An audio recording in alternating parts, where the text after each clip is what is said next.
Utopia and Dystopia. The attempt to imagine ideal societies has a long and honorable past. For over 400 years, writers, scholars, and speculators of many different persuasions put pen to paper and tried to imagine how the ills of their societies could be overcome and new possibilities created. From Sir Thomas More's classic Utopia, 1516, onward, there was a vast and varied outpouring of such material. It prepared the ground for many social innovations that we now take for granted: health insurance, democratic government, courts of law, and the emancipation of women, to mention only a few. Perhaps the last great utopia was H.G. Wells' attempt to write what he called a modern utopia in 1905. It was a bold vision based on the assumed benefits of science and technology. But there was also a darker side to the picture. Wells not only saw the rational organization of human affairs leading to an era of peace and prosperity, he also foresaw the armored land tank and nuclear weapons. There is a powerful description of the latter in one of his later books. He worried endlessly about what he termed human folly. 4 years after the publication of Wells' Utopia, another writer produced a powerful story that considered the dark side of Wells' vision. The writer in question was E.M. Forster, and his story was called The Machine Stops.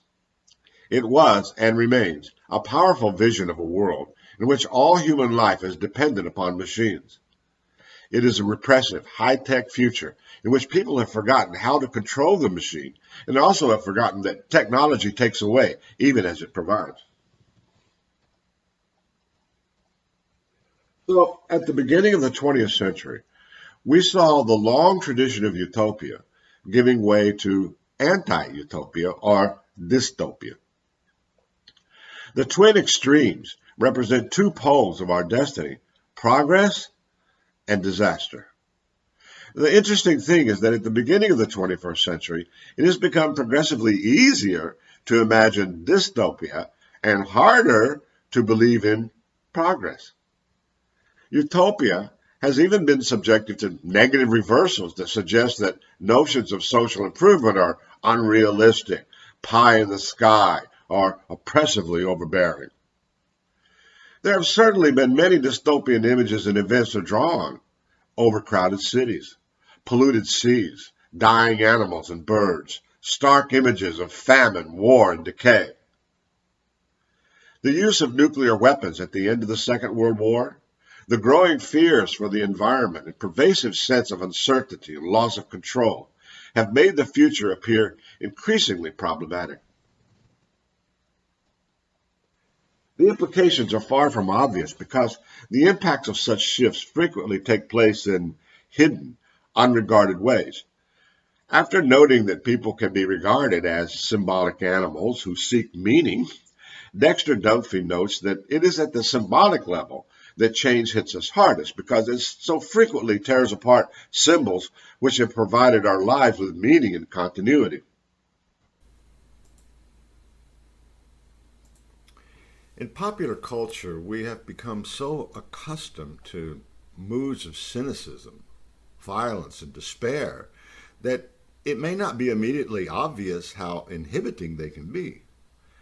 The great dystopias of the century, Huxley's Brave New World and Orwell's 1984, clearly articulated widely felt concerns about depersonalization and other threats to our well-being. So far, so good. But they are succeeded by entire industries that now permeate the global village. It is now almost impossible to contemplate an evening's TV viewing or the week's films without noting references back to familiar dystopian themes of disaster, decay, and dissolution. Clearly, our preoccupation with bright new technologies has not fooled the collective unconscious. Something important is missing. This sense of loss is faithfully reproduced in the mass media.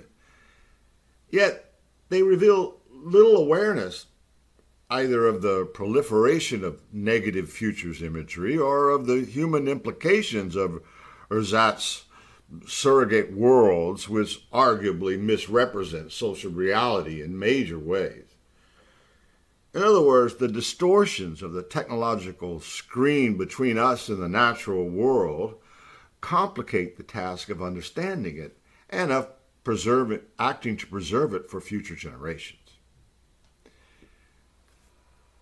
We want to avoid giving the impression that dystopia is necessarily bad in any simple-minded way.